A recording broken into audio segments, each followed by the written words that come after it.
Yeah, we're here with Cathal Moran and Scott Fosheen. We're just talking about preparing for the next couple of weeks. Cathal, you're going to be busy. Many cows you could calve in the next number of weeks? It's about 315 to calve down this year. Okay, 90% calve in 6 weeks? Yeah, roughly, yeah. Okay, labour. I suppose the first thing we're going to talk about is what's the labours for the spring? This year there'll be myself, David, the full-time guy here the whole time, with a Kilkenny student, 3-month student, starting the 5th of February. And we also have a transition year student. He'll be here a day a week for between now and May. Then floats around the real boss will be floating around, keeping us all on our toes. Okay, so the facilities here, you used to calve the cows up across the road at the home place. You're calving the cows right across from the cubicle shed now. Behind us here is going to be the loose shed. This area here, just explain how this is going to work. So there'll be about 40 cows in the loose shed. Yeah. Explain how this will work. Yeah, about 40 cows there, and literally the way we operate, within half an hour of a cow calving, the aim is to have her milked and the calf fed. So as soon as she calves, we let her lick off the calf, then we bring down the calf and the cow will follow you. Leave the calf into that pen behind the wall. That's ready to go up. Once a day we bring them up to the top of the yard where they'll actually be reared. Then the cow comes in here and she goes into the locking gate there.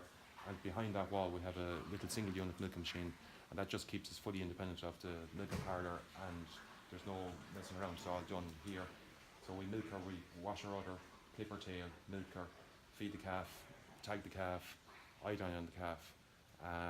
All that gets done from half an hour on after calving. But the aim is to start doing that about half an hour after she's finished. And the calf is stomach tube with colostrum? No, bottle fed. Calf will drink a lot easier.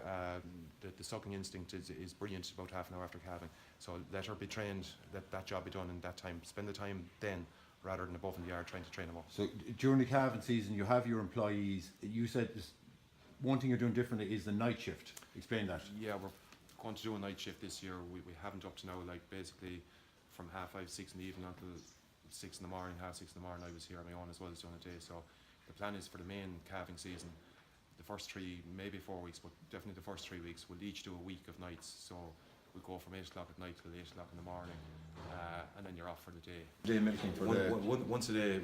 Basically, once the cow is finished, then she's out. But that fresh group of cows and all the rest of them during February are milked once a day. We usually, the fresh group until the end of March would stay once a day, so that's only a few days of once a day. But for February, all cows are once a day. Once a day. And the other thing you do is nighttime feeding of cows. Nighttime, up to this year, we could manage it above no problem. This year it'll be a bit harder, so we won't be able to do it for the first 3 weeks, but from there on, we'll nighttime feed and try and push. So once the night shift stops, we should be pushing more of the calving into the daytime. Okay.